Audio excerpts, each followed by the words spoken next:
جی السلام علیکم ورحمۃ اللہ وبرکاتہ۔ ہاں جی محترم، جب مؤذن اذان دیتا ہے تو اس کا جواب دینا چاہیے۔ نبی علیہ الصلوۃ والسلام کا یہ حکم ہے کہ جب تم اذان دینے والے کی اذان سنو تو اسی طرح کہو جس طرح وہ کہتا ہے، مؤذن کہتا ہے، یعنی اذا سمعتم المؤذن فقولوا مثل ما يقول المؤذن۔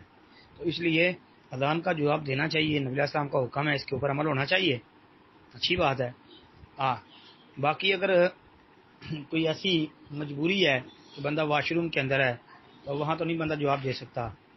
تو اگر صرف اور صرف وضو کی بات ہے تو دیکھو آج کل وقت کا تو پتہ ہی ہوتا ہے، اگر پتہ چل جائے کہ وقت بالکل عین اذان کا ہے تو بھائی پہلے اگر وضو نہیں کیا ہوا تو اذان سن کے اذان کا جواب دے لے، بعد میں وضو کر لے، تاکہ اس پہ بھی حدیث پر بھی عمل ہو جائے نا، نبی علیہ السلام کے حکم پر بھی عمل ہو جائے۔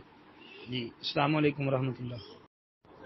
جی وعلیکم السلام ورحمۃ اللہ وبرکاتہ۔ بھائی کا سوال کہ جب اذان کا جواب دینا ہے تو اشہد ان محمد رسول اللہ پر صلی اللہ علیہ وسلم کہنا ہے یا اشہد ان محمد رسول اللہ کہنا ہے؟ بھائی ہماری تحقیق تو یہی ہے کہ جب مؤذن اشہد ان محمد رسول اللہ پڑھے گا تو اس کے جواب میں یہی کلمات دہرانے ہیں، کیونکہ نبی علیہ الصلوۃ والسلام کی حدیث بالکل واضح ہے اس بارے میں کہ اذا سمعتم النداء، بعض روایتوں میں اذا سمعتم المؤذن کا لفظ ہے کہ جب مؤذن اذان کہے تو فقولوا مثل ما یقول المؤذن، کہ جو مؤذن کہتا ہے تم بھی وہی کہو، ثم صلوا علیہ، پھر مجھ پر درود پڑھو۔